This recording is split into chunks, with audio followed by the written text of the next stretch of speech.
আমরা চলে আসছি নারিশা। তো এখানে দেখতে পাচ্ছেন ফুচকা খাওয়ার জন্য আর হচ্ছে গিয়ে চটপটি খাওয়ার জন্য। তো এখানে আমাদেরকে আসার সাথে সাথে একটা পানি দিয়েছে। তো একে অফিনা দিয়েছিল, যেটা ইসরায়েলি কোম্পানি, ইহুদি কোম্পানি, যেটা ইহুদি কোম্পানি, ওটা ভাই আমরা খাবো না। আর দিছে চটপটি, মানে আমাদের খায় নাই, কোনো কাজ নাই, দুপুরবেলা লাগছে ভাই ক্ষুধা, সকালবেলা খাই আসছি, এখন বাজছে যে 2টা না 2:30।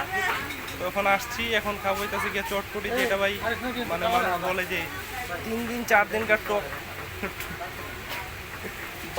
বাসি না অবশ্য ভাই, এটা বলার জন্য বলছি, টক খাওয়ার জন্য আসছে আমরা এখানে, মানে যেটা বলে হচ্ছে গিয়ে বাসি ডাল ডাল খাওয়ার জন্য আসছি ভাই দুপুরবেলায় খোদা পেটে। এখন খাবো এই যে গিয়া চটপটি আর কি ফুচকা, মেয়েদের প্রিয় খাবার, অবশ্য ছেলেরাও খায়, আমাদেরও খেতে হচ্ছে ভাই। চলে আসছি আমরা যেটার জন্য অপেক্ষা করতেছিলাম, আমাদের অপেক্ষাকৃত চটপটি, যেটা বলে টক টক ডাল, বাংলা ভাষায় বললে ভাই যাকে বলে টক ডাল। ঠিক আছে।